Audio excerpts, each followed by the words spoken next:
Hey guys, I'm Abby Sharp. Welcome to Abby's Kitchen. Today we are enjoying the outdoors. We've got the birds singing and the sun shining, and we are going to get grilling in celebration of all our favorite dads for Father's Day.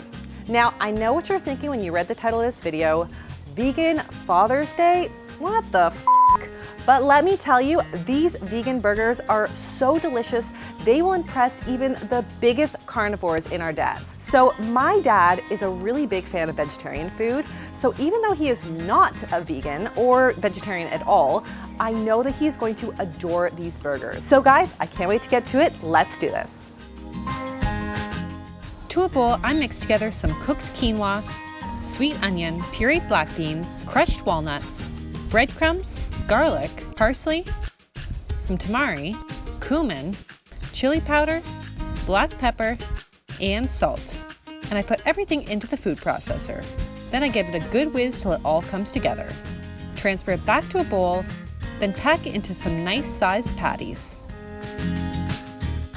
Place it onto a plate or a baking sheet lined with a silpat, and then transfer them to the fridge for at least an hour to set up.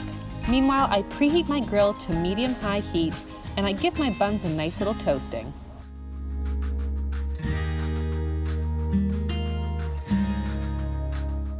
Once the burgers have set up in the fridge nicely, I pop them on the grill and grill them for about 5 to 7 minutes per side. Close the lid and let them cook all the way through.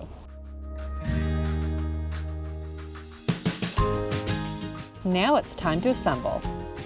To my bun, I add a layer of mustard, some pickles, my vegan burger, tomato slices, avocado, microgreens, some ketchup, and I put it all together.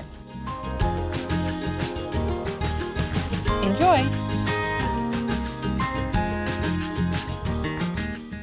So guys, I hope you enjoyed this recipe for my vegan burgers for Father's Day. If you did, be sure to give it the thumbs up. Leave me a comment below with some really great vegan recipes that your dad actually is going to eat. Subscribe to the channel, and I'll see you next time on Abby's Kitchen. Bye!